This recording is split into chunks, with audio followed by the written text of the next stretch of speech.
Ladies and gentlemen, thank you one and all for your attendance this evening for the debut of the second series-based creepypasta narrated on this channel. This story in question sets itself deep within my own personal roots, revolving around on-stage theatrical performances. If it wasn't for the influence of theater in my upbringing, I probably wouldn't be before you now. Long before I donned the mask and a Raichu on my shoulder to narrate stories on the internet, I remember performing in a play that's name escapes my mind at the moment. It was about a woman brought to a mental asylum by her husband in the late 19th century to be treated for a condition known at the time as female hysteria. However, this was a mere cover-up created by her husband to try and twist her to leave their home, as his real intentions were to convince her and the staff that she was in fact mentally unstable, so that he would be free to divorce her and run off with a large sum of money that her family owned as she rotted away in the asylum. He even went as far as bribing the physician whom I played that the wife would be treated by. She knows she is mentally well, yet day after day she is treated and told by the staff that she was in fact a lunatic. Even her fellow inmates treat her no differently. However, it is not exactly known of whether or not they were truly human, or just hallucinations created by her own deteriorating mind, as they recite and mock traumatic incidents she experienced in her childhood, and of course, with her abusive husband. By the end of the play, she comes to accept that living a life as a lunatic inside of an asylum offers her more of life's bounties and happiness rather than being a typical household wife slave in the time period, subservient to her self-indulgent husband. The play ends with her being strapped to a chair and blindfolded as she laughs hysterically, surrounded by her fellow inmates or hallucinations that she now deems as her true friends, as she chants in between her giggles, "Insane, insane, insane," as the lights dim to darkness. Truly morbid stuff. But what I remember the most clearly was when our director told us that no creation comes from nothing. The woman who wrote this play was known to be quite cheerful and always retained a positive outlook on life, but clearly there was something deep in the back of her mind, something loathsome and twisted in order to influence such a negative portrayal of humanity.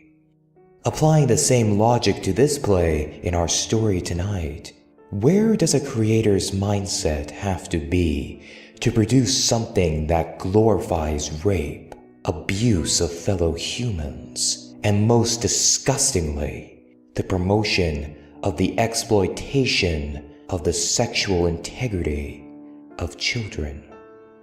Not concepts for the faint of heart, so consider this your warning.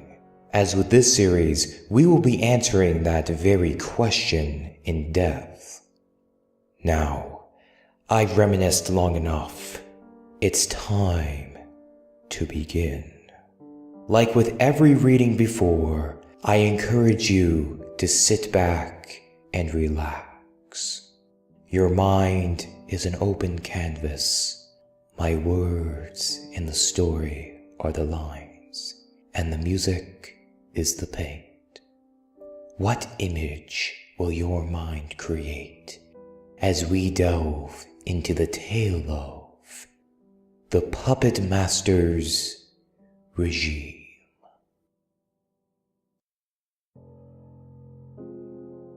Have you ever heard of the musical The Puppet Master's Regime? Most likely you haven't. In fact, most die-hard theater lovers are often unfamiliar with this little production. It was a 1934 stage musical written by anonymous authors of the music, lyrics, and book. It starred upcoming performers such as Timmy Cutie Pie Wright, Sally Wilkes, Henry Gregory, as well as many others. At the time, it was said to be the biggest, most spectacular stage show to San Francisco and back. I have even gathered a few testimonies from past audience members of the show. From the Testament of Tyler Warwick, 1901 to 1983. I went to see the show about a week after I turned 33. The ticket was a gift from my sister, who knew how much I loved the theater. I remember the signs. They were huge and rather gaudy. Oh, and the playbill. It was just a single red dot with a doll-like face on it. It seemed a bit melancholy for what I assumed was to be a musical comedy, but I didn't pay much attention. I was going to see a Broadway show. From the Testament of Georgina Long, 1911 to 1984. The cast was made completely of new people, young children and adults alike who were longing to get back on stage after vaudeville became old news. It was quite charming, really. But I did take a bit of notice to that odd little playbill. All the playwrights, lyricists, and everyone were all unnamed. And that design, it was a little red dot with a peculiar little face in it. Not even a title, just that little red dot. I had come to New York with my parents on an impromptu vacation after my grandmother had died. A Broadway musical seemed just like what we needed. From the Testament of Carl Hannigan, 1920 to 1993. I do recall most of the first act. Then again, who could forget? The story was a little hard to follow at first. There was a little boy who lived in a puppet shop. Or maybe he lived down the street. No, he worked in the puppet shop. But he was homeless, so they provided him with a home there. The kid's name was Maury Mortem. Something weird. Oh yes, it was Moratum. No, Morator. Yeah, Morator. Anyways, Morator's employer was this old man named Mr. Obsicor. I remember his name because his character was unimaginably unsettling, bouncing all around and getting angry at the little boy, all the while keeping this nasal, gigglish voice. Anyhow, the production opened to Morator and the odd fellow getting into an argument over the boy not doing his work. Then, the two of them sang this peculiar number about the puppets. It wasn't a normal song, or at least, the musicality wasn't normal. The lyrics were very enchanting, and the music did this odd flowing thing about the room. Instruments would get very quiet without losing any power to it. Maybe it was just the acoustics. I'm most likely explaining it all wrong. Oh well. But in time, we got used to it, and the show progressed. From the Testament of Gabriel Johnston, 1919 to 1976.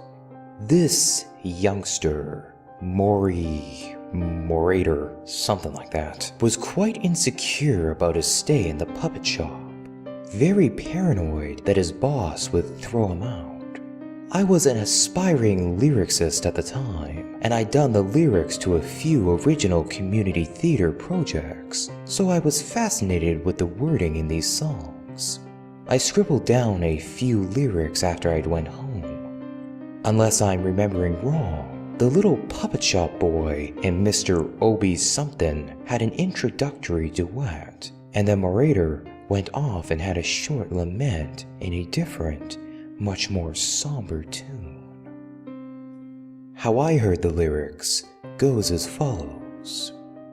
If I stay and do everything right, I can live in the day and steer clear of the night. Out there in the night, in the dark, there's a world of wise. I can hear them whisper, and sometimes I can see their eyes. The eyes comment confused me for a moment, but then I assumed that he was meaning the stars. It seemed as though the number was unnecessarily tragic and poorly situated within the show, but it was a minor quibble. Now, Marauder had a girlfriend named Trahunt and a boyfriend named Autobit. After interrupting the final note in his lament, they all gushed about how much they loved puppets, but they couldn't afford one for Moriator's guardian shop. And so, they transitioned into this vibrant little song about joining forces to raise money so they could afford to build their own puppet. After this, the three all headed for school, and the story took a sharp turn in a different direction. Now, they had this really nasty teacher or headmistress named Madame Rapirio, or something like that. They had a reprise of the song from before, and she overheard them, and at first, her remarks about the children's fantasies were somewhat comical. But then, the light fixed on her, and she sang this heartbreaking little song. What the song was about was up for interpretation. It was somewhat about love, but it had all these strange puppet metaphors. The only lyric that stayed with me is, stroll through the wood cracks, show them your pains, the hole in your throat and the strings in your veins. Then she went on this little breakdown. I assumed it was a poorly conceived character trait. She started singing off key and went to beat one of the kids. The curtain fell and there was a scuffle heard on stage.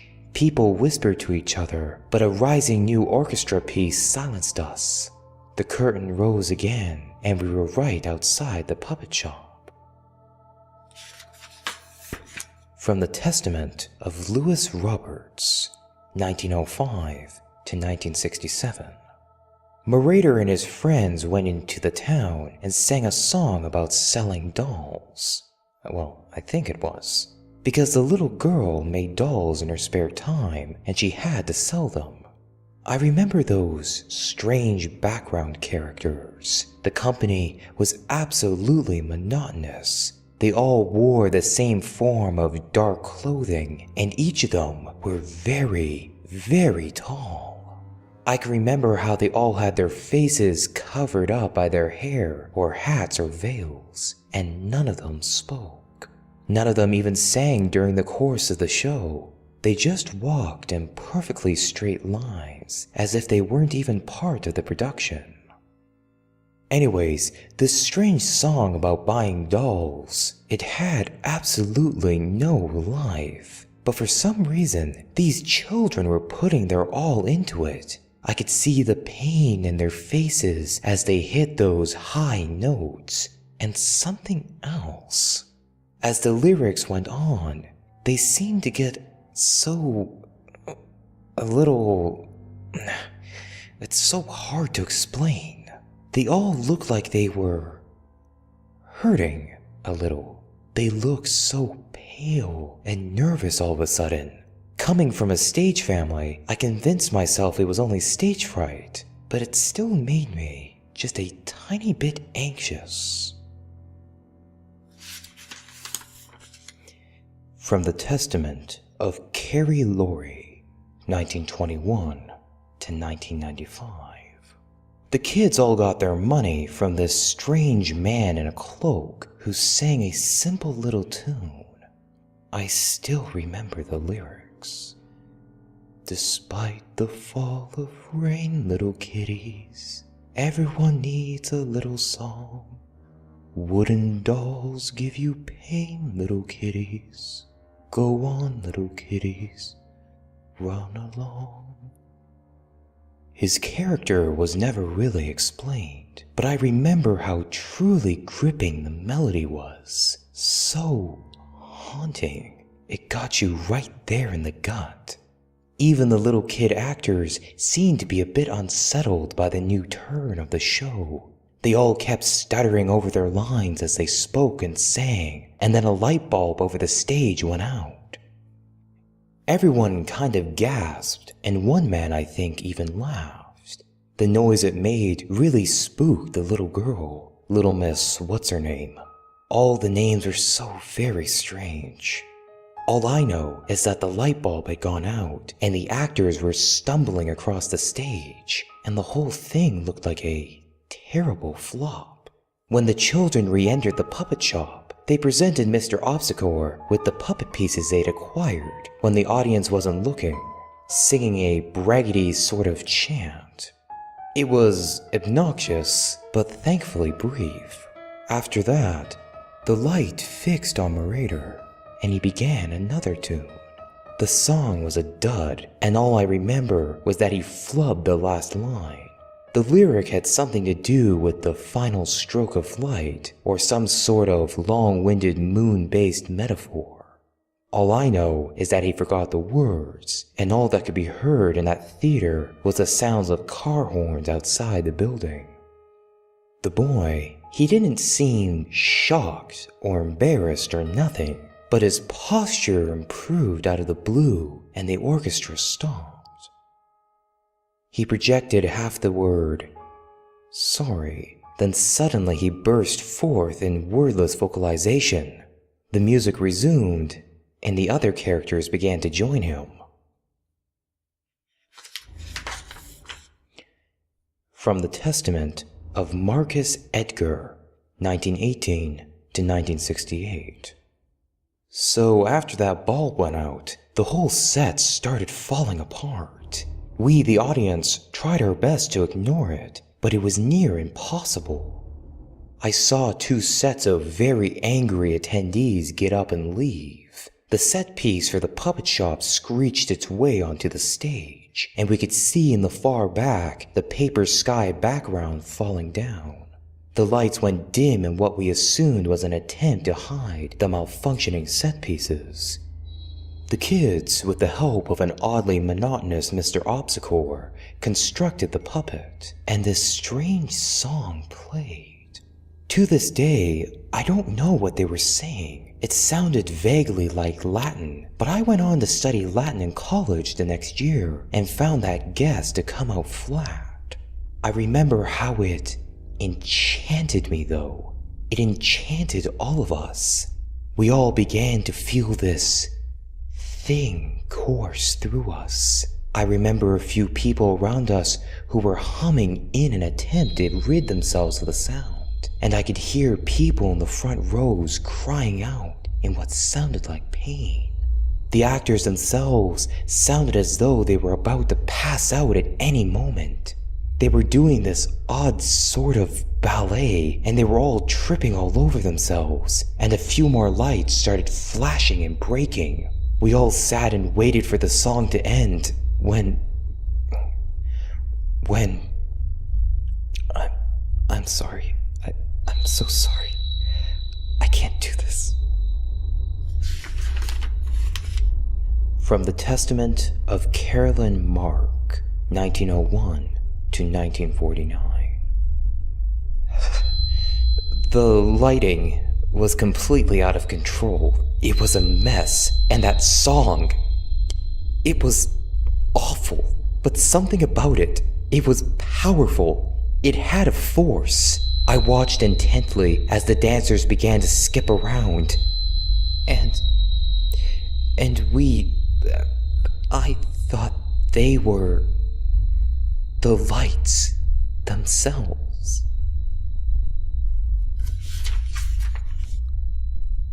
The actual events of the final scene of Act 1 of the Puppet Master's regime has been up for debate for many years. Not many people are willing to speak out about what happened on stage during those final moments. Many people believe that there is no actual record of an interview with someone who is willing to tell the story. But this, I assure you, is not true, as one testament survives from a Billy Prescott, who was only 6 at the time of the show. At such a young age, one might assume he was less affected by what he recalls happening. I was just a kid, so I don't remember much. All I can vaguely recall is that song. It was giving me a headache. I turned to my father to ask if we could leave, when suddenly I saw the stage illuminate with this bright red light. The music stopped as one instrument after another died out, and I swear I heard pounding underneath the stage. Everyone was questioning what was happening, even the actors. I remember that teacher lady being pushed through the door of the shop, and then everyone else came flying in from off stage, toppling on top of each other like ragdolls. There were people who didn't fit the design scheme of the production, stagehands, and technical workers. I remember the little girls screamed at the audience, then ran behind the shopkeeper while other actors continued singing. A few people started crying right there on stage, when suddenly this curtain came forward. It's hard to describe what it looked like. It was a clear plastic wall, and it came down from above. Several years later, I saw Carrie the musical on Broadway during one of its few runs. That thing that came down on the prom goers when Carrie was using laser lights to kill everybody. It was just like that. A bunch of set pieces from earlier scenes came down on the sides of the stage, trapping all of the actors in the center. Then chaos erupted. The actors stopped singing and were pounding on the plastic wall. Then, for some reason, they began to back away, as if some unseen assailants were coming towards them. They fled to the back of the stage, all except the little boy. The little boy who hadn't stopped singing. Then, amid all that screaming and crying and shooting, the curtain flew out and everything was in silence. Due to the odd abruptness, the audience thought it was just a horrible ending to a terrible musical. We were about to get up when suddenly the curtain opened up again, revealing the stationary plastic wall upon which a single light fixed on the little boy, Marauder. He had clawed his way through the plastic wall. We could see the blood on his hands, but the way he looked was... there was strings attached to every part of his body. We could all see his stomach, or lack thereof. It was like somebody had put a huge ice cream scooper in his belly. He was sobbing all over the stage, twitching and swinging around. It was a sight so unnatural looking, so painful and twisted and wrong. Even now, I can't seem to wrap my head around how. And so everyone just looked at him, not knowing what to do. And then he spoke. "Help me. Help me, please," was all I could make out. And then he vomited and suddenly collapsed. The plastic wall lifted and the lights came on. We saw the rest of them.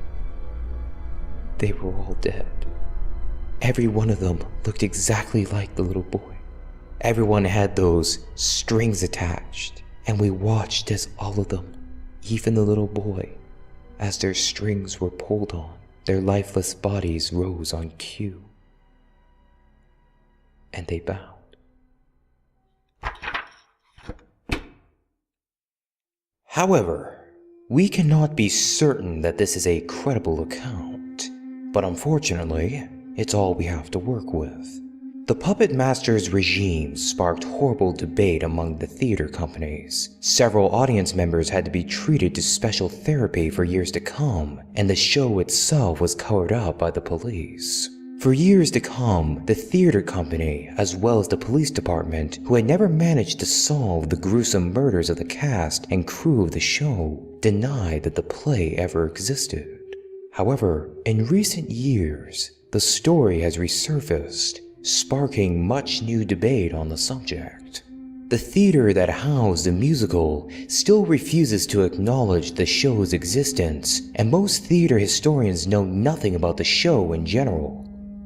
To this day, the identities of the anonymous lyric and music writers are unknown, and to our knowledge, all recordings of the songs and police reports have been destroyed. However, through certain pieces of historical documentation, we can gather a bit of information on the production. The show itself had its first workshop in London of 1928. One of the songs, Get a Puppet, was recorded with vocals by 12-year-old Garris Creeley. However, this recording has been lost, but is supposedly available on the black market of the internet. Other than that, no official recordings were ever made. Some ancient accounts say that an illegal audio taping of the final scene of Act 1 was recorded from backstage, but we cannot be certain that this is anything but a rumor. As for any official memorabilia, very little of anything has survived. Until her death in 1994, theatrical historian Gladys Masters kept 2 large-scale posters which she displayed at charity events, but these have long since disappeared. Early costumes by Alice Lively, who had been the costume designer on Puppet Master until she quit after payment disputes, are on display at the Piccadilly Theatrical Museum in Dover, England. Other than that, playbills from its premiere night were given out, but most audience members destroyed their copies after seeing the show. Legend has it, around 10 to 20 survive. On another note, over the years, the show has grown a small cult fan base, and here recently, an off-Broadway revival has been scheduled to premiere soon. The Puppet Master's Regime. The Revival.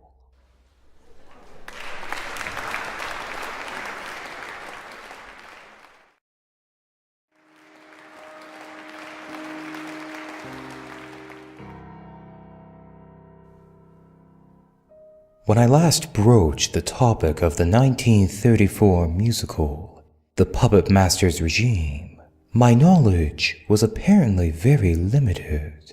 I had originally believed that all of the audience members who entered the theater on that fateful night were deceased. But I was incorrect.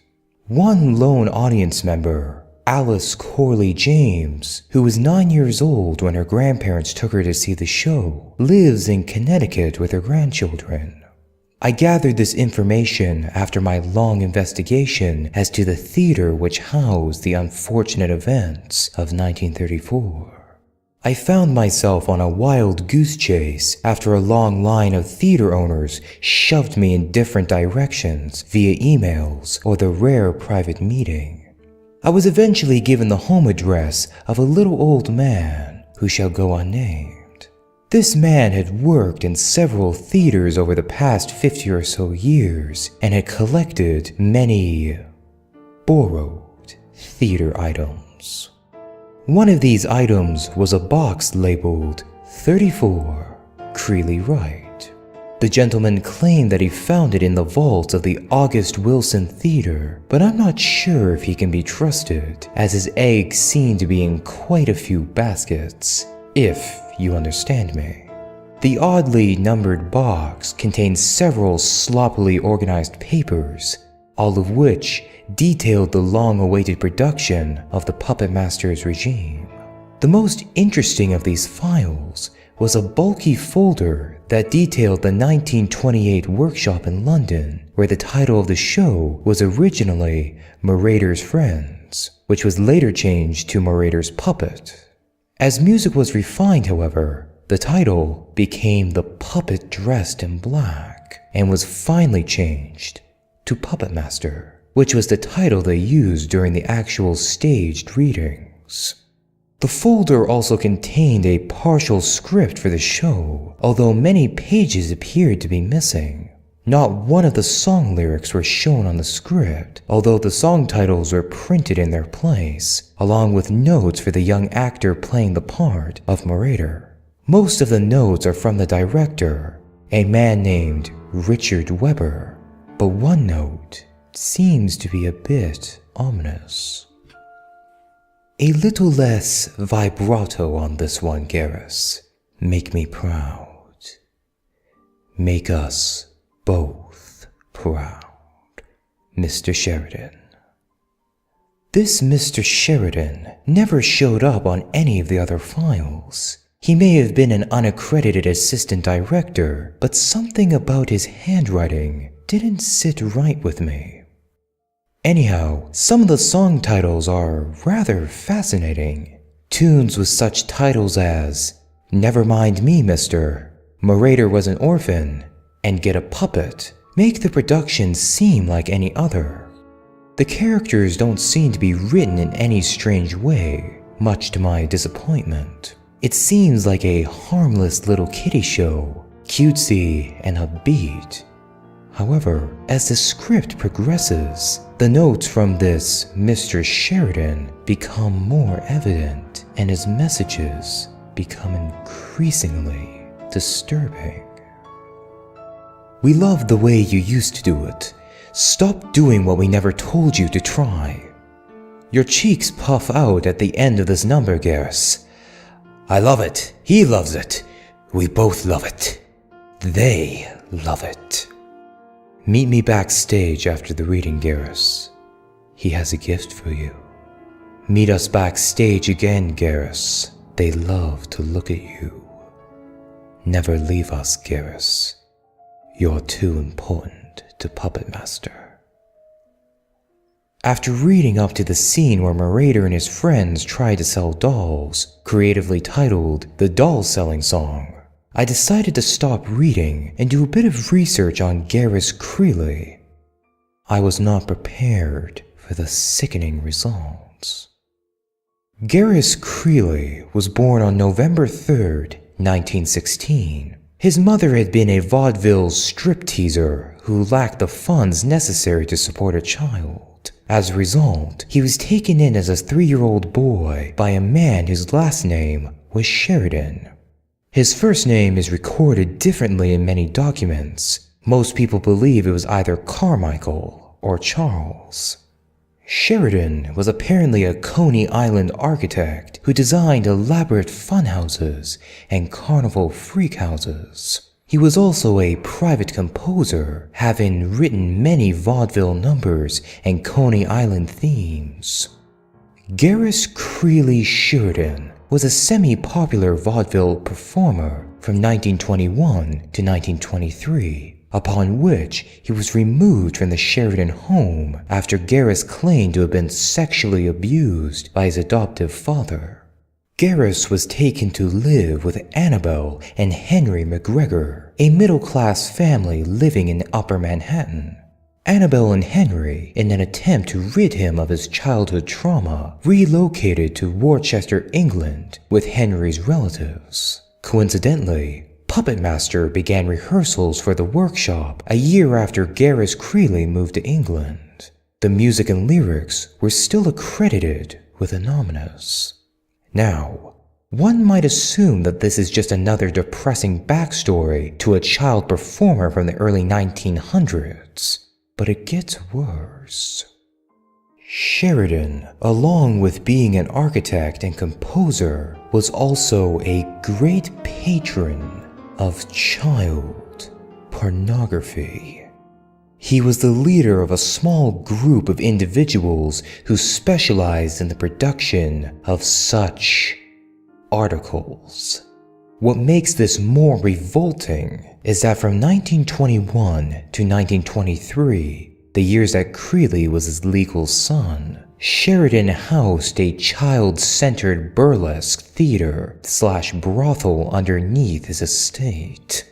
In 1924, he was placed in the Danvers State Lunatic Asylum in Massachusetts and escaped in 1926. a year before rehearsals began for Puppet Master. Now returning to the script for Puppet Master, we actually have a tangible record for both the end of Act 1 as well as the most of Act 2. The actual ending for Act 1, as it was written, was as such. Marauder and his friends design a puppet exactly like the one that Marauder has seen in his dreams. This was explained in a song entitled "The Puppet Dressed in Black," which I assume was cut in the Broadway production.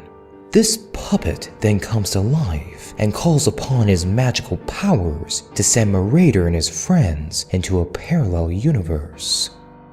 Act 2 begins with Marauder finding his friends to be asleep and dangling from puppet strings.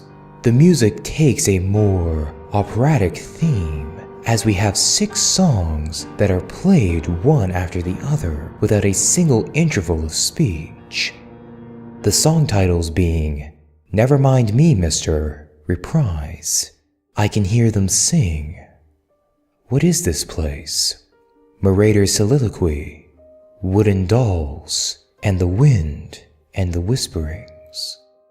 After this, Marauder is confronted by the odd man in black from the first act, who, in a long monologue, explains Marauder's deep, passionate, sexual longings. Marauder realizes his clandestine emotions in a song entitled "Beautiful Music," in which the man and Marauder apparently fall spontaneously in love. And right before they allude to the thought of intercourse, the puppet dressed in black appears, jealous of Marauder's affections. Marauder strips naked in front of the puppet, allowing the wooden demon to seduce him. Marauder offers his soul in return for the puppet, releasing the ones closest to him. When the children are returned, the puppet dressed in black and the old man reveal their sole motivations: to punish little children who repress the nature of their sexual responsibilities. They explain this in what would eventually become the show's title song, "The Puppet Master's Regime." Then, in a spout of randomness, the puppet's face turns bright red and he shoves Marauder onto a bed shaped like a hand, apparently raping him. In the epilogue, we see that Marauder's friends have all been returned to the puppet shop, but none of them remember anything about him. As you would assume, the workshop didn't do well at all. Anybody with half a brain could understand why a musical about why children are obligated to have sex with adults and puppets wouldn't work now, let alone in 1928. It was met with such a terrible response that the authorities were forced to shut the workshop down, classifying it as a child sex tourism. Garrus Creeley was temporarily removed from the McGregor household for their approval for allowing him to participate in the production, when in reality, the cast members were forced to obligate to never speak about the show to anyone outside the production. A week after Garrus returned to the McGregors, he was kidnapped from his bedroom. This all happened the day before his birthday. After 2 days, the authorities found Garrus at the theater that had been holding the workshops. He was found in the basement of the theater, tied to a bed, being violently raped by Sheridan.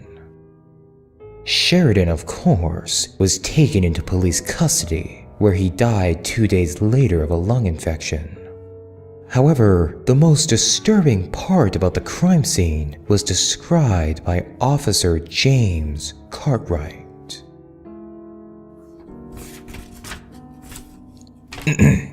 "We broke through the door, and we were all fumbling down the stairs. We could hear him screaming. We charged into the basement and saw puppets everywhere, all of them made to look exactly like the little Creeley fella. There had to be dozens of them all over the room. Some of them were neatly dressed like little dolls. Others didn't have clothes on at all. It was so disgusting. I feel sick just thinking about it. Along with the recorded 76 Garris Creeley-esque puppets that were found underneath the theater, authorities also found several articles of the occult in Sheridan's makeshift apartment. He had apparently begun to worship an ancient god he called Bedomius, a dark spirit who controlled all life with invisible puppet strings. Most of the investigators believe that Sheridan had created this god himself, he had retained by the time of his death. They also found a 5,023-page novel that Sheridan had written over the course of the past 9 years, entitled Puppets. It was an extended manuscript version of Puppet Master that was centered around the character of Marauder Absence, a character obviously based on Garris Creeley. Following the events of Puppet Master, the McGregors admitted Garris Creeley to the West Riding Mental Hospital, now known as the High Royds Hospital, in order to repair his obvious mental damages. He was supervised by his adoptive uncle, Dr. Gregory McGregor, who personally documented his progression from 1928 to 1932 when he was released. Other than the folder containing information for the 1928 workshop, most of the documents present in the box are mass jumbles of different documentations, everything from vague police reports to scathing reviews of the workshop, and none of them are in any particular order. The only valuable document I've managed to find is a list containing the names of all the audience members who attended the 1934 premiere. Seeing how Alice Corley James is still alive and was seated in the 4th row of the theater, I hope to contact her soon in order to continue my investigation.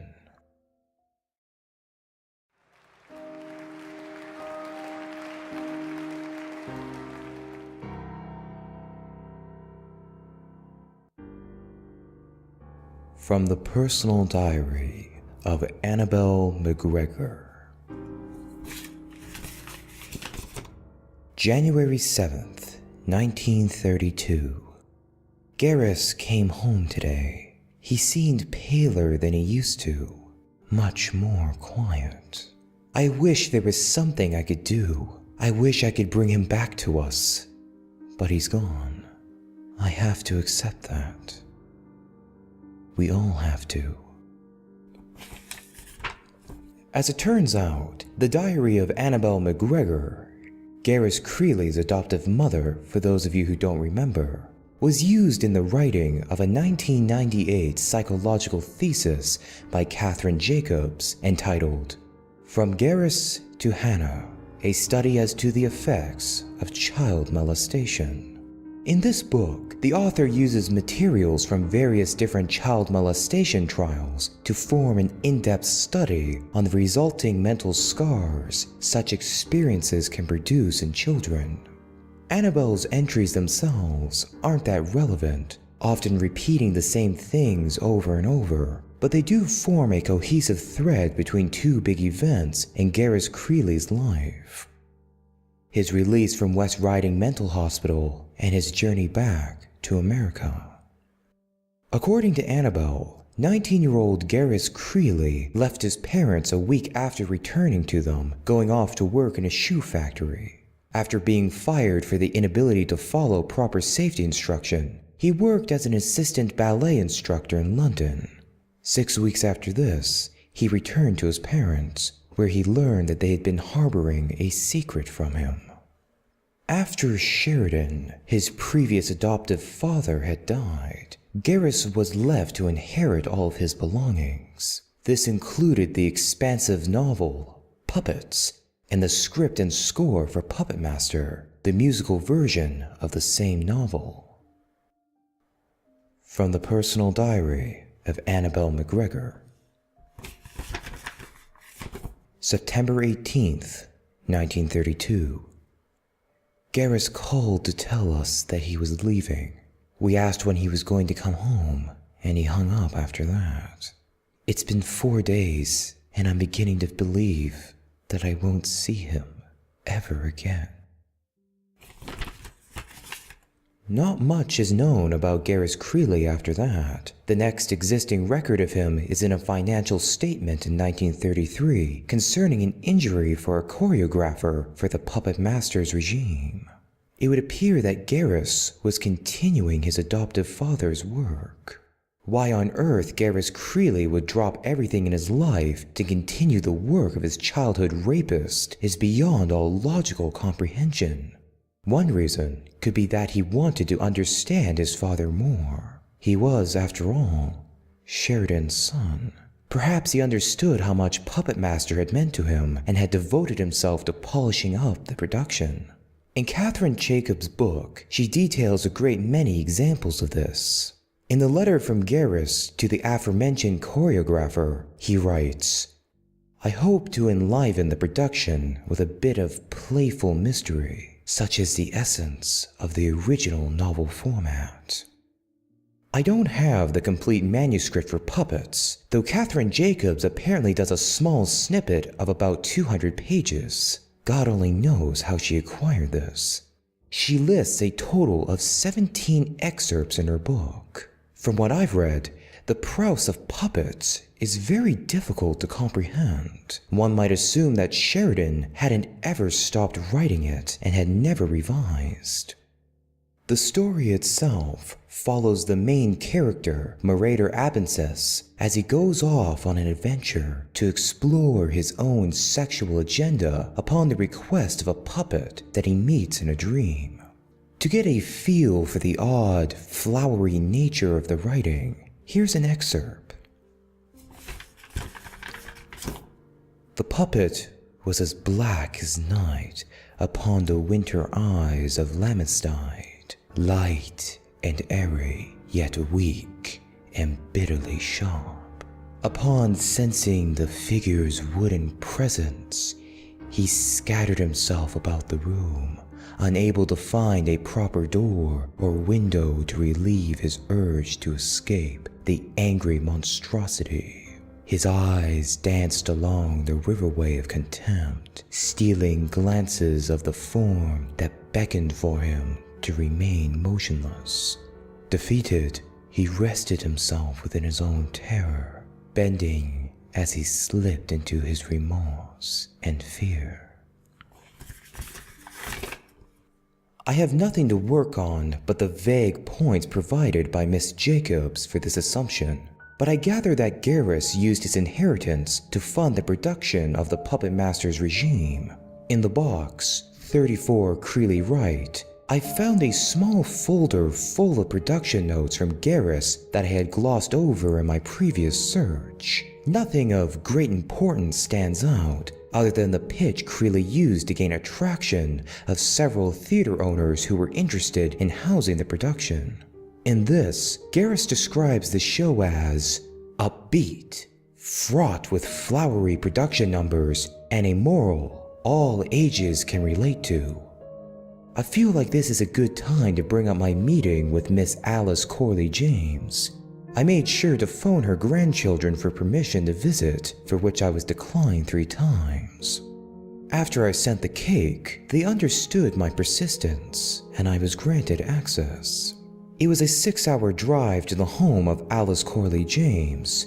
Her granddaughter was hospitable enough. Well, as hospitable as someone can be when they obviously don't want you in their house.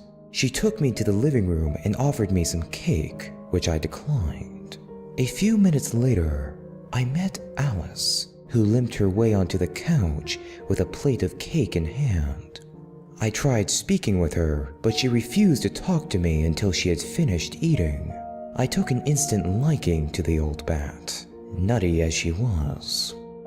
Throughout the following Q&A, Alice made it very apparent that she had reviewed her facts. They seemed rehearsed and tired coming from her lips, but I didn't think much of it.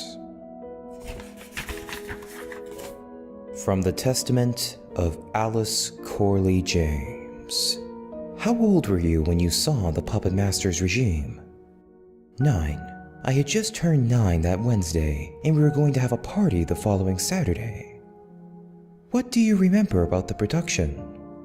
I don't truly remember a lot about the show.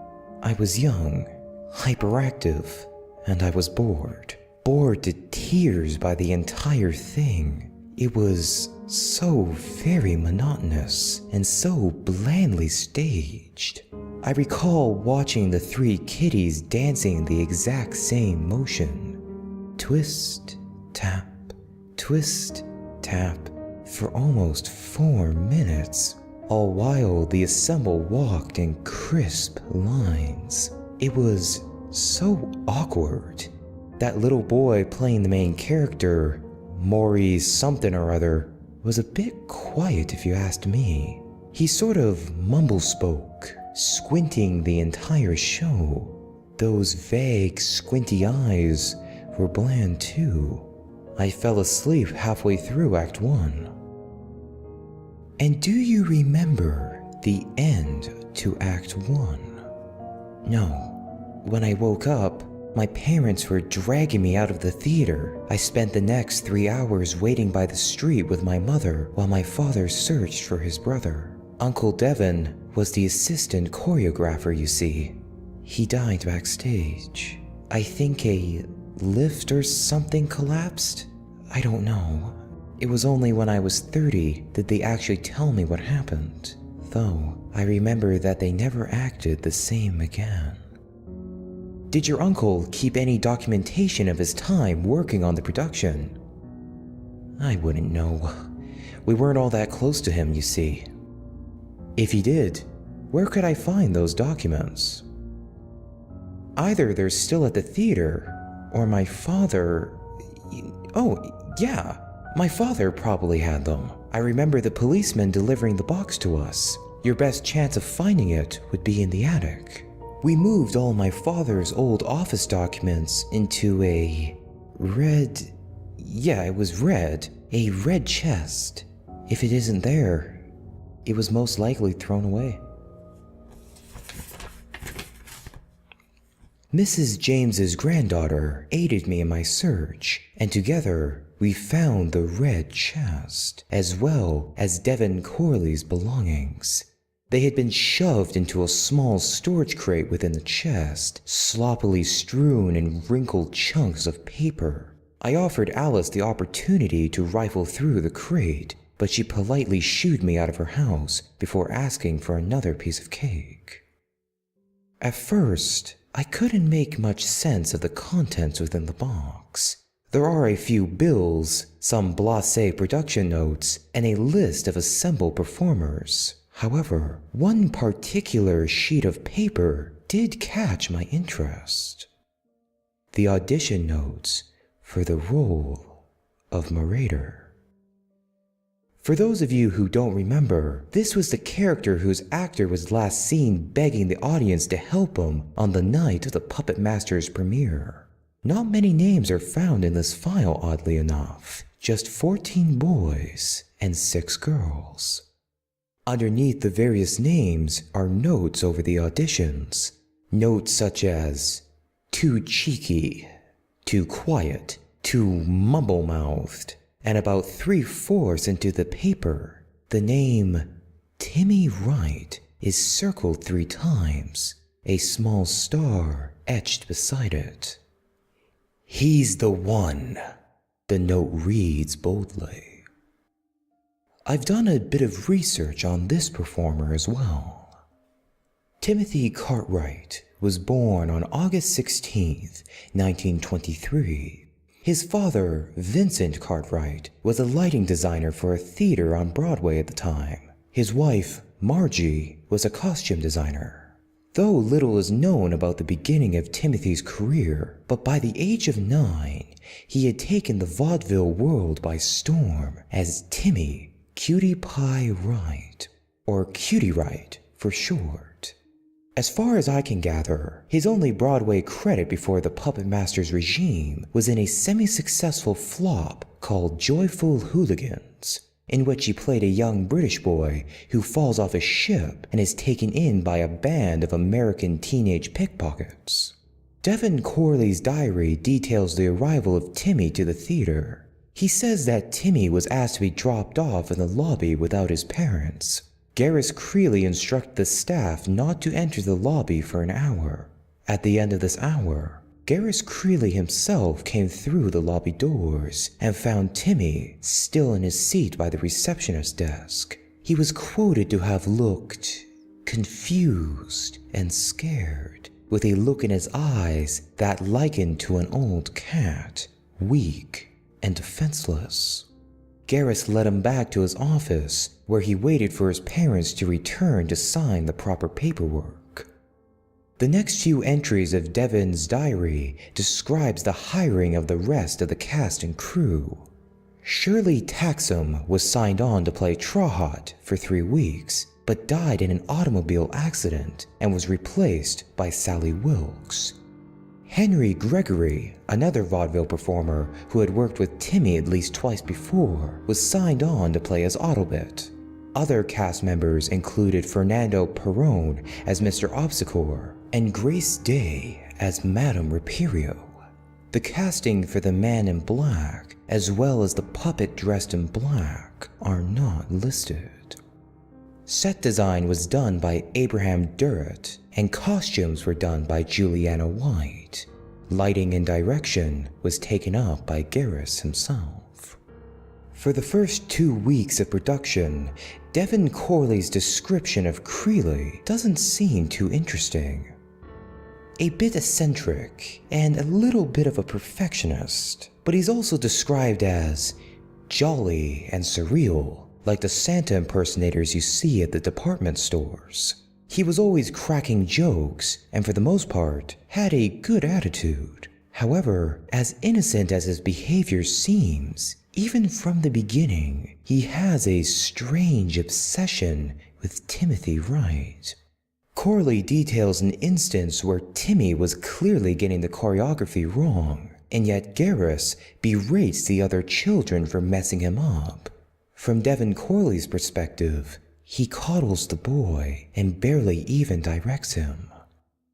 Now, as light-hearted as he was, Garrus Creeley was also a rather strict director. Corley claims that each of the cast members was to arrive at 4 in the morning, 2 hours before crew arrived, simply for vocal exercises and warm-ups. One entry states that the ensemble was placed into 3 lines and the children were lined up in front of Mr. Creeley, who would spend 15 minutes going over the same tap routine each morning. He always had Timmy do it first, and then the others were to follow. Afterwards, everyone was to gather in a circle for vocal warm-ups. It would start by going through their ranges. Then Garrus had us do that awful dance.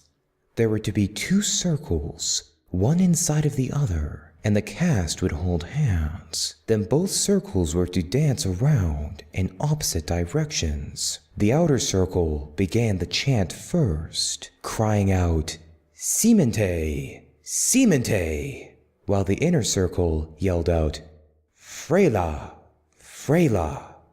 Both chants were assembled lyrics that had been cut from the production, but Mr. Creeley saw it fit to include them every morning, saying that they were the perfect vocal exercises. Garrus's impatience continues throughout the rehearsals. He grows violent, and many cast members report to Devin that Sally Wilkes exhibited bruises on her upper arms. The script was modified weekly, putting the company in great stress. Timmy Wright was the one who took most of the damage, as most of the changes gave his character more lines, placing him under a lot of pressure. He was often asked to visit Creeley's office for private readings, where he'd stay for hours. Tragedy entered the life of Timothy Cartwright on August 13th, 1933, where he and his family had been the victims of an automobile accident which killed his father and severely injured both he and his mother. Devin writes that for a month and a half, Garris visited Timmy daily and eventually stopped coming to rehearsals altogether. The principal choreographer, Mandis Thorman, took up the role of director during that time. It was also during this time that they sought out the employment of 14-year-old Rory Atkins to be the understudy for Timmy. Devin writes that it was at the conspiring of Thorman and the producers that Rory would eventually replace Timmy. One producer writes, "This cutie Wright is completely inept in the art of performance. His delivery is too big, his eyes are too big, his presence is too big, and for all that bigness, he has a shocking little amount of talent and discipline. Mr. Creeley spoils the boy and hardly gives a scrap of motivational honesty in the direction of anyone else. In short, Timothy Cartwright must go." While Garris was gone, the production staff also persisted in cutting certain things from the show. This included a number that occurred midway through Act 2, a gibberish number sang by an army of puppets that they said slowed down the production. Creeley was quite unhappy with this, giving them several angry phone calls about the matter. They eventually gave him an ultimatum: cut the number completely or put it somewhere else. Garris placed it at the end of Act 1. Devin notes that Garris would tell the children to practice this number on their own time, and when they did run through it during rehearsals, it was in segments, never in its entirety. The number itself contained one group of lyrics that was repeated over and over again. Garris made it painfully clear that the company was to sing these stanzas exactly 100 times before they could even take up a break during intermission, even if the curtains closed before they were finished. Devin's journal ends with a relief from the notes throughout. Instead, he explains an event that he himself was present for. I think it's best to just speak the whole journal out, word by word. Nobody was ever allowed in Mr. Creeley's office but Mr. Creeley and Timmy. I assume Mr. Creeley would want to meet Rory, but he never asked for an audience with him. However, Mandis has instructed me to deliver 3 resignation letters to Mr. Creeley's desk, and I went to my task. When I came in, the room was all musty and hot, like there wasn't even air conditioning there. The windows were drawn, but my vision adapted fairly quickly. I saw that on the floor was a worn mattress with plates and cups all around. I blinked in surprise. Rushing over to the bedding, I saw that it had definitely been in use for quite a while. I wondered in astonishment if Mr. Creeley had been living in the theater. When I considered the idea, I did recall that he put all of his money into this show, and we never heard him ask us to send papers to his house, only to his office. Along the far end of the room were a few piles of shirts and trousers. It was still very dark, so I didn't focus on them too much. I went to set the papers down on the desk when, against my better judgment, I had the urge to snoop around a bit. I looked over the top of the desk, nothing but pens and scrambled folders, then went right to the center drawer. What was inside the drawer frightens me more now than it did when I saw them. Within the drawer was a gun. A bit eccentric maybe, but I thought nothing of it. as well as a worn, hand-painted mask, red in color. It was put into the shape of a doll's face, a puppet's. Beside the mask was a small journal. I opened it and found the pages to be yellowed with age. The pages themselves concealed mad writings that were barely legible, but I could tell by the drawings that it was some sort of worshipper's guide. There was these charcoal sketches of a puppet, a giant puppet that controlled the world on strings protruding from its fingertips. Other pictures showed the puppet walking amongst common men who could not see it. There was a drawing of a man raping a small girl, the puppet controlling his arms. There was a man stroking the bodies of his wife and children. A young girl being bought for the night by an older gentleman. Two twins being held down on their bed by some invisible force. All pictures in which the puppet stood by, grinning. I placed the journal back into the drawer, but then I noticed the mask. The mask had the same face that the puppet had, an insane grin, wide eyes, and puffy cheeks. It was only when I held it closer to my face that I noticed that it shared the same features of Timmy. The same mouth, the same nose, the same eyes. I shoved the mask back into the drawer and shut it quickly, my curiosity morphing into sickness.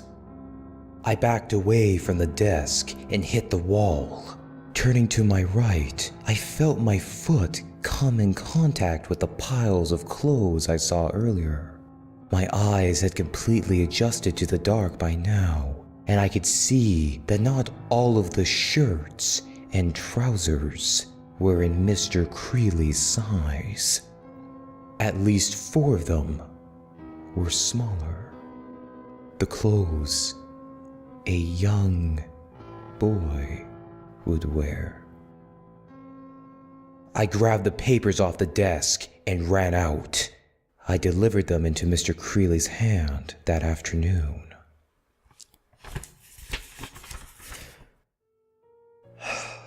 Dear God. After that, there are 7 blank pages in the journal of Devin Corley. There are no more entries. At the bottom of this crate, however, was a newspaper dated October 3rd, 1935. The headline reads, "Flower Shop Vandal Strikes Again." And on the 3rd page is a small section dedicated to the disaster that occurred at the August Wilson Theater on October 1st. Oddly enough, the article doesn't mention the puppet master's regime by name more than once, but it focuses on the aftermath in an interview with police officer Jeremy Withrop. "We ain't got no idea what could have happened. We got a call from a diner down the street talking about some riot going down at the August Wilson. We came to find a bunch of theatergoers crying and begging for help. They just kept saying, 'They're dead. They're dead. They're really dead.' We went inside, but we found nothing." You see, 76 attendants of that 1935 showing went missing. 98 if you count the theater company whose bodies were never recovered from the stage, though many testified to have seen them die. Others claim to have seen people collapsing in the aisles. When police investigated the theater, they saw that one of its lifts backstage had collapsed, but there were no traces of anyone there. The only body recovered was that of Garris Creeley. He had been found in his office, a bullet in his head. Other than that, nothing. No blood, no struggles. Those 98 people were never seen again. After that, there's nothing left in the crate but barely visible photos of cast members and fabric samples for the costumes. At this point, my investigation to the Puppet Master's regime ended. Or at least, the historical investigation. Do any of you remember the revival of Puppet Master I mentioned in my first entry? Well, the first preview performance will take place in Chicago on September 18th, and I've already booked balcony seats. I will be attending this showing where I will record the audio and take notes on the production. I'll do a detailed run-through of the production the day after I see it. Investigation will resume next week. Thank you.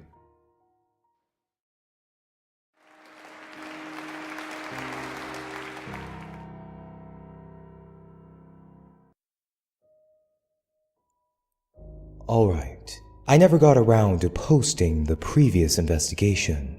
I know, it was irresponsible. But during my wait for Puppet Master, I started actually paying attention to my college courses, and I really never had time to revisit my first draft. So I suppose I'll just have to post my findings in one long entry, as I have just seen the revival of Puppet Master. The experience was odd. It's hard to remember the things that went wrong unless I run through the entire thing in my head. It's just easier to speak about the first act in that way, I guess. I know that doesn't really make sense when you put it to words, but it's hard to explain. But that's enough of my cryptic build-up. I arrived in Chicago last week, where I stayed with a couple of old high school friends for a few days. We had fun catching up, but I never took my mind off the Puppet Master's regime.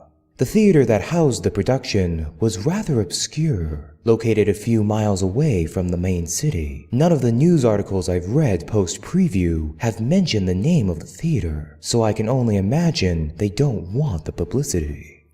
Upon entering the theater, I was given a playbill by a cheery man in a suit, an older gentleman with a weak smile on his face. The playbill itself showed a white silhouette of a young boy, several puppet strings attached to a scribbly red and black heart that hung within his chest.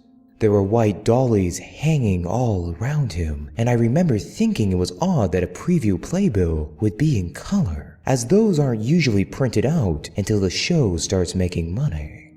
Anyhow, I made it to my seat and began to read through the playbill itself. I didn't care much about the names of the cast members, though I do recall seeing the picture for the young boy playing the part of narrator, a 14-year-old named Milton Holiday.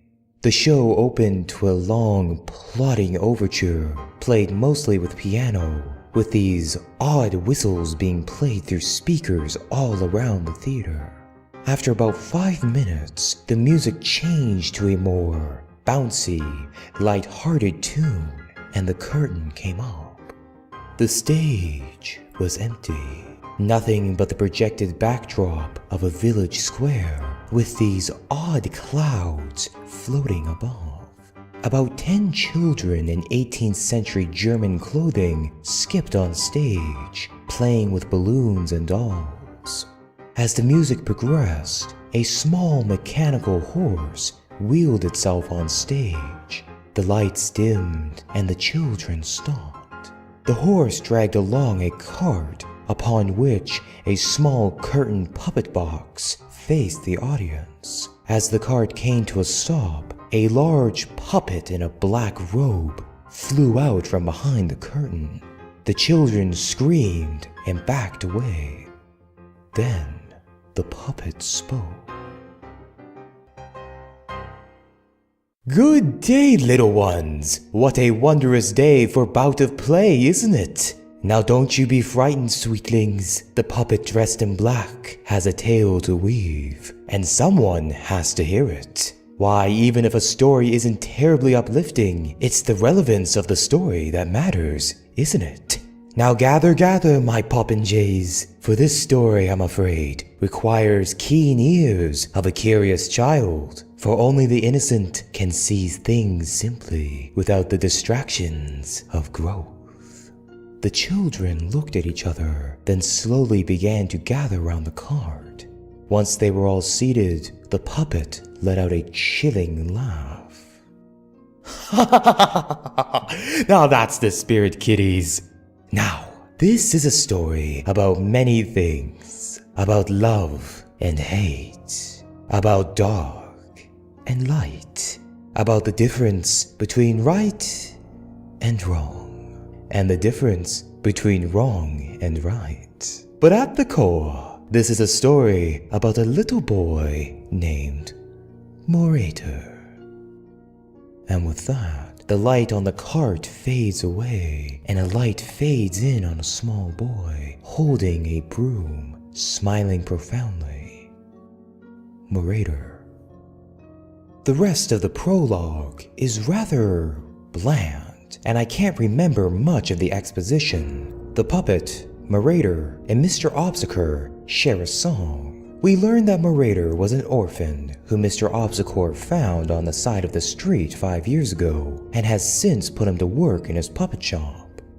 The costumes from this point seem much less historically accurate from the opening scene. Everyone's costumes seem faded and bland in color scheme, but each of the outfits are ridiculously frilly and layered.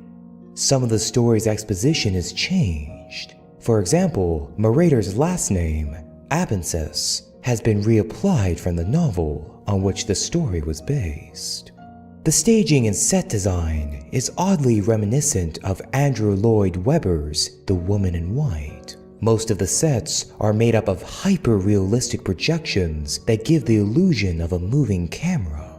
However, unlike The Woman in White, there are far more set pieces which actually have moving images projected onto them, like the revival of Sunday in the Park with George. For example, during one of the opening songs, I Can Hear Them Whisper, we see Morator sweep up around the puppet shop. We watch as the front desk and 2 puppet display shelves spin around on the turntable as the projected background spins slightly faster, adding in ominous shadows and subtle lighting changes. It was dizzying, but effective. Most of Act 1's exposition seemed rather harmless in my opinion. It almost seems like the start of a Disney show. However, I did find my inner critic rolling his eyes at some of the puerile lyrics. My personal favorites being, he pretended he was crying, though he told me he was lying, and he was a sickly boy, knowing naught of joy.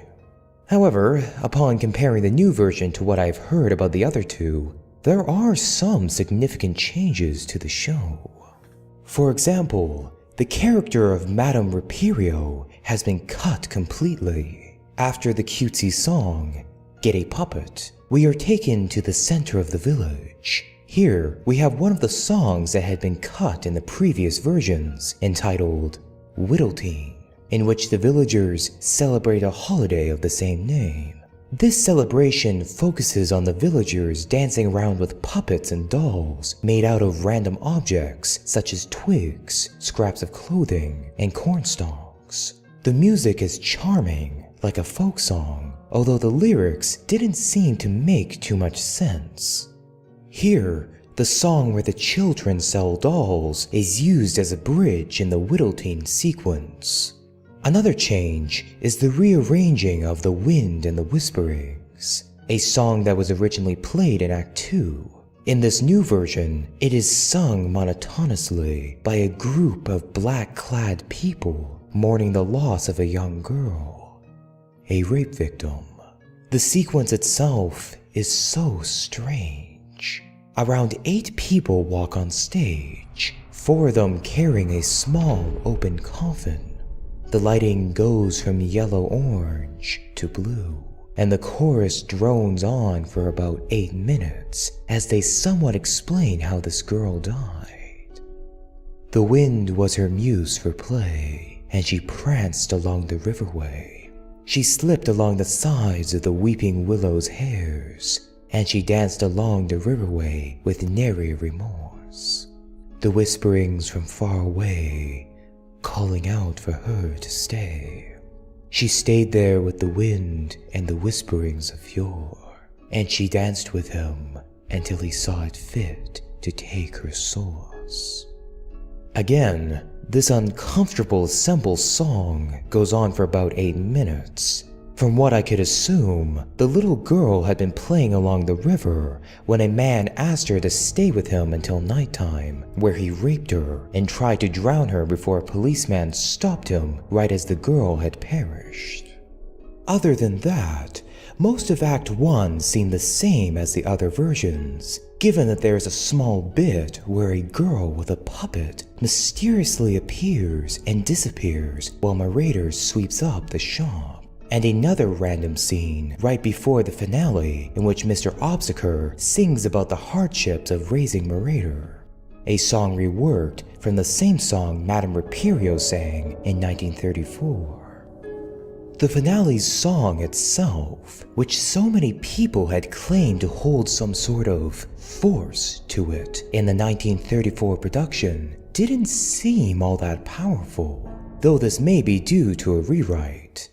The 1934 version was said to be significantly longer than the 1928 workshop, at around 12 minutes of non-stop gibberish lyrics. This version has a reprise of the wind and the whisperings, followed by a few verses told through the odd language.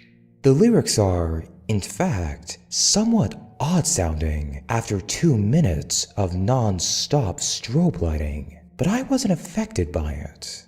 There weren't any deaths after the finale at least, though the intermission did last 10 minutes longer than it was supposed to due to technical difficulties backstage. Act 2 was where most of the changes seemed to be.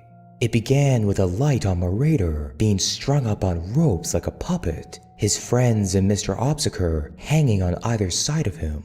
A new song plays where all the songs from Act 1 are placed into a montage, while the Act 1 finale music plays in the background. Just as the music shifts into the pounding Whittletine music, Narrator awakens. Remember when I mentioned that Act 2 was mostly made up of a bunch of songs placed one after the other for no apparent reason?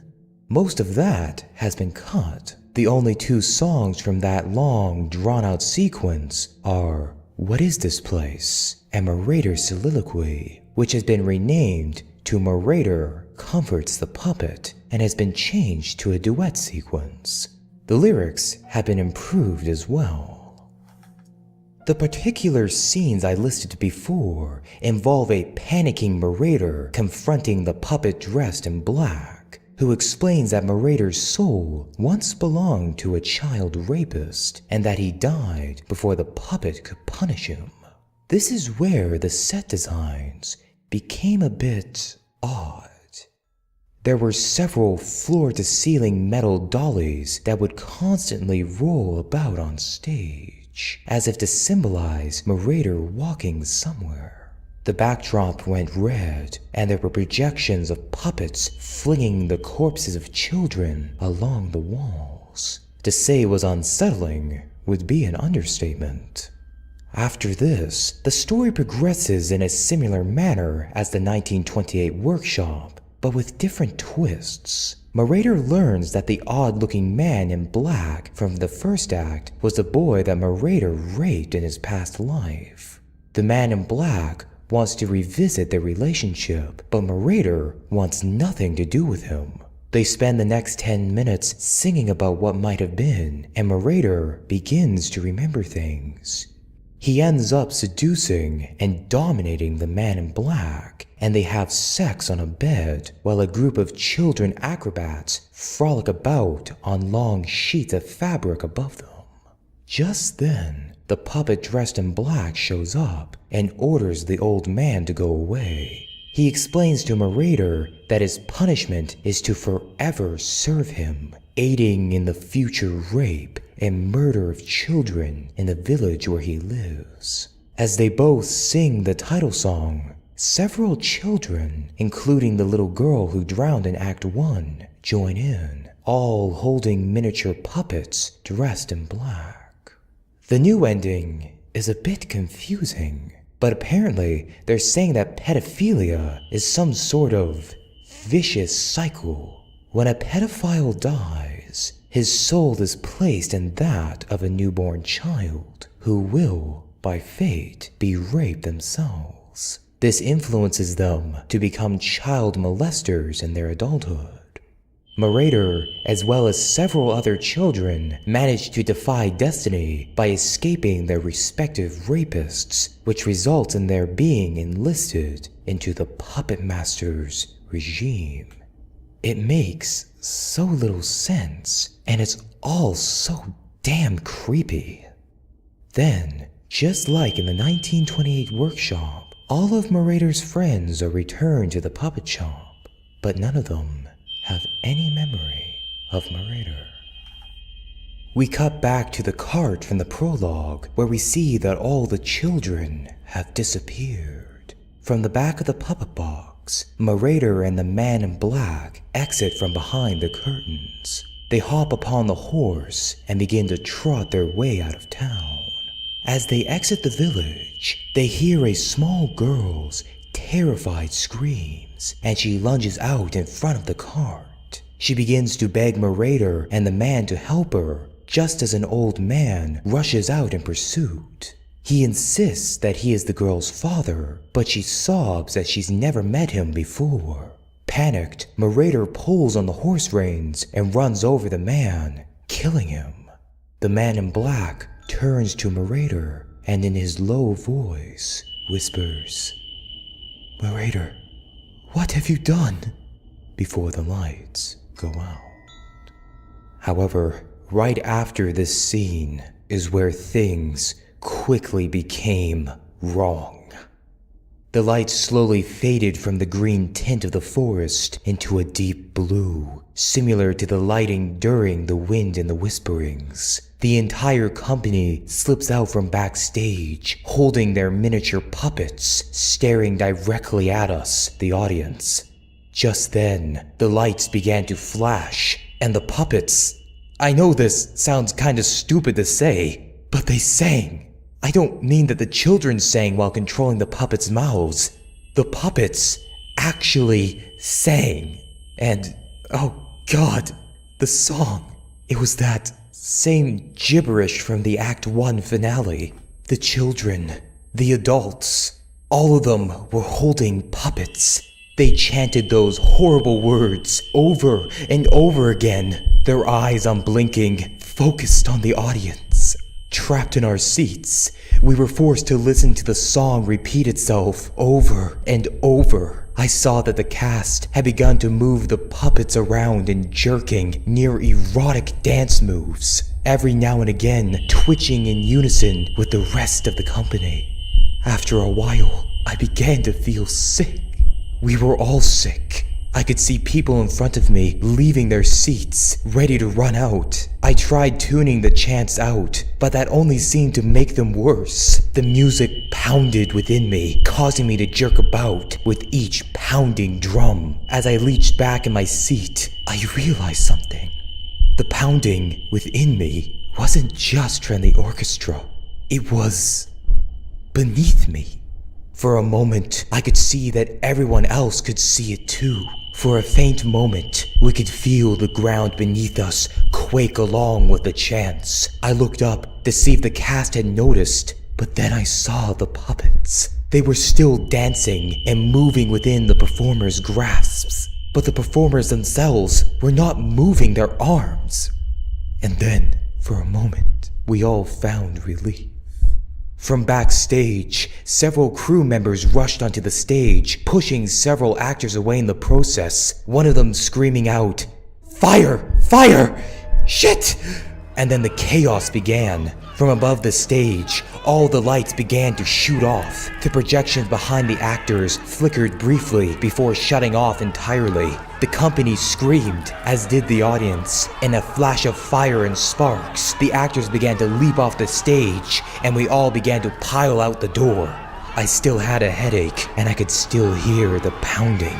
The fire department arrived shortly after the theater was evacuated. About 10 minutes before the trucks arrived, we heard the back of the theater collapse. I've since checked the articles online, and 60 plus attendants of that show, 9 of them being cast and crew, have gone missing. As it turned out, most of the people who didn't leave the parking lot were either helping out, like me, or were too shaken up to drive. When I finally began walking towards my car, a gurney was wheeled right past me. The man I saw laying there, unconscious and hooked up to an oxygen tank, was the same man who handed me the playbill. I drove back to my friend's apartment and went straight to bed. Even in my sleep, I could still hear the pounding.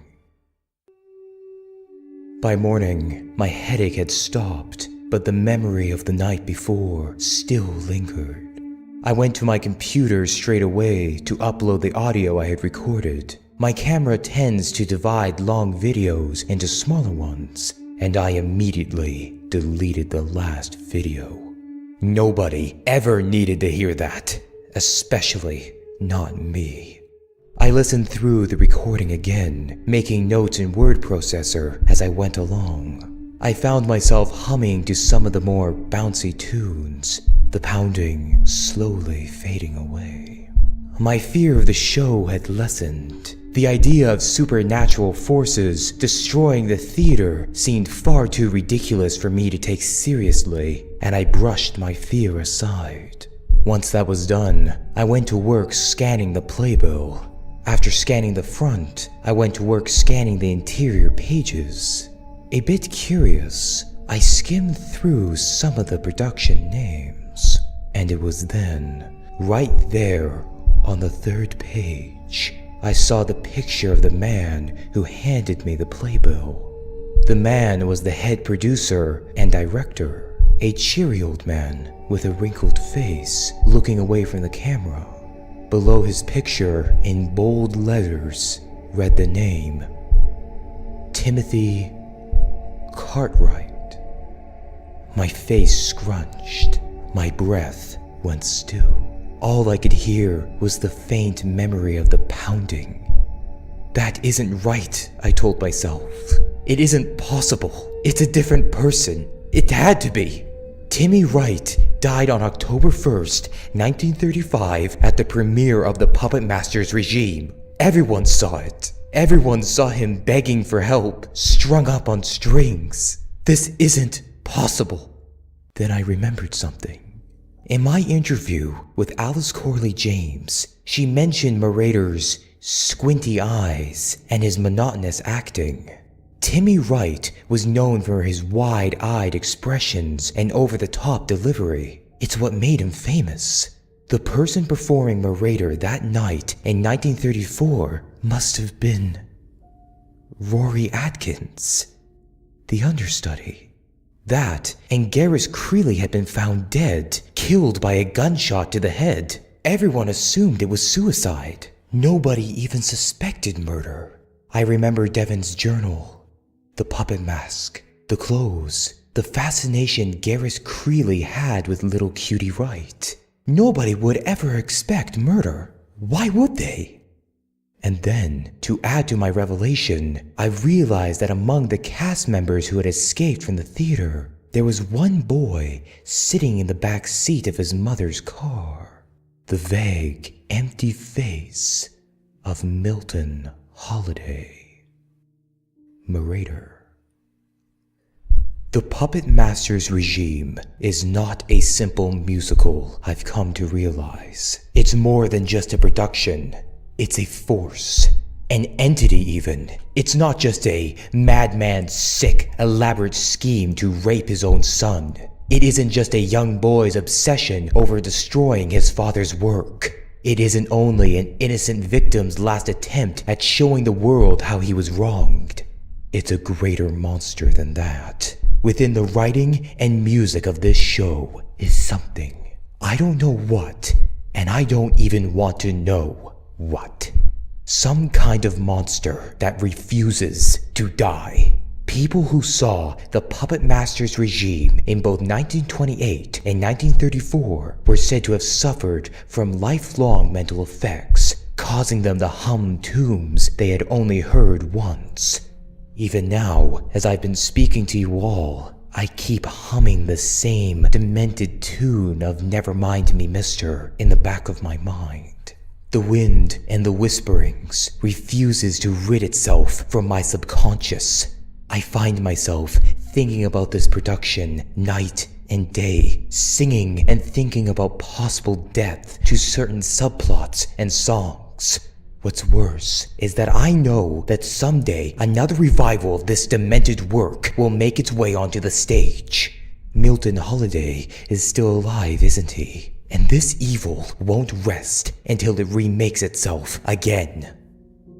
I've decided not to further this research project anymore and not post any more of my findings anywhere. This includes the audio taken of the revival, and I suggest that none of you attempt to further look into this matter.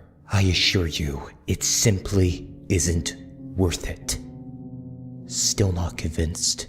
Let me leave you with this final note. If this doesn't sway you into ceasing your interest, then I have no idea what will. Just before I came on stage here today, I read a few articles about the fire at the theater. Those 60+ missing people. The fire department has been searching through the rubble, and none of the bodies have been found.